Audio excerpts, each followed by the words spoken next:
Right, let's talk about the eclipse. The reason that I've come on to make this video is that I have seen a lot of stuff on social media about the eclipse, and a lot of it is the kind of stuff that engenders fear, right? CERN's doing this and NASA are doing that, and there are people harnessing the energy of the eclipse for their own nefarious purposes. Are there? Probably. What are we going to do about it? We're going to go there and stop them? We're going to call their mums and tell them to stop? No. People have for centuries harnessed various energies to do nefarious things. And if we want to feed them, if we want to lend them by our energy by giving that the wrong sort of attention, if we want to get frightened by it and sit there sort of holding on and waiting for what's going to happen, that doesn't serve us. It doesn't serve the highest good, and it doesn't serve our own personal good.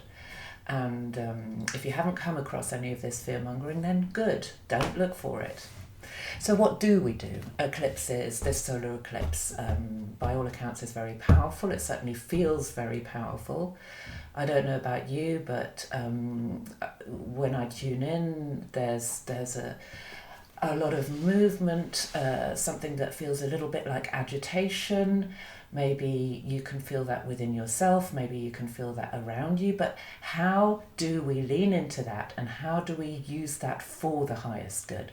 And I would say giving a lot of attention to what people may or may not be doing that doesn't serve the highest good isn't it. So how do we lean into it? There is something about embracing whatever change is being offered to us. Perhaps this is a bit of a tower moment. When people think of the tower card in the tarot, they sometimes think it's a bit frightening. It's a bit of a frightening image, right? There's a tower, there's lightning, there's people falling out of it. The point of that energy and that card is that it is about change that is happening from without, right? There are energies around that are fostering change, that are instigating change, perhaps even speeding up change.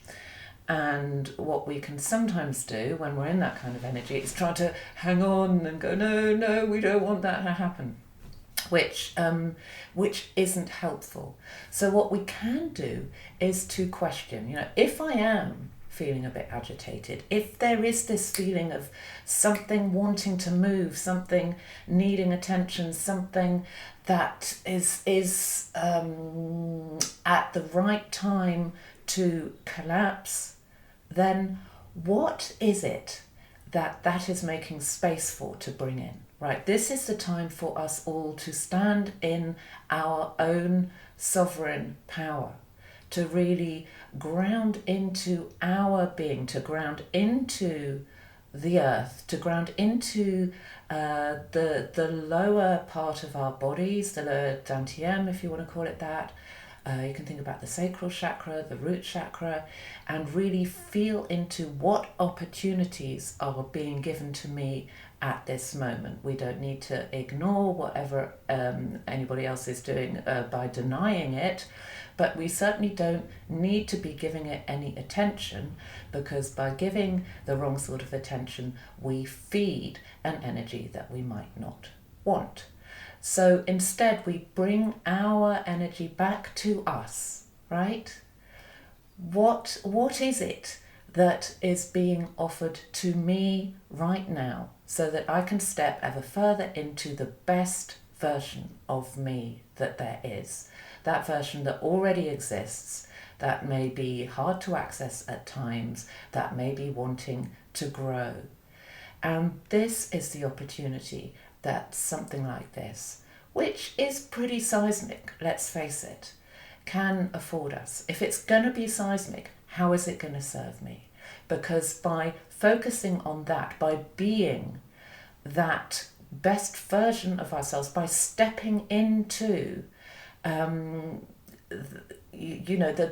next chapter, the next cycle, or even stepping further into the current chapter, but really engaging with it, that is how we move ourselves forward, but also the collective energy, right? Because we need us to be in our sovereignty. We need us all to be in our power, not to be focusing on what might be happening over there, what might be happening over there, and oh my God, what's going to happen next? You could just, if you just engage with that for a moment, you can feel the difference. This is about how can I really be rooted where I am, right here, right now, in this body, where I am, and how can I maintain my integrity, maintain my sense of identity, and be the best version of me that I already am. That's pretty much all that I want to say. Yeah, okay. Well, thanks for listening, and bye for now.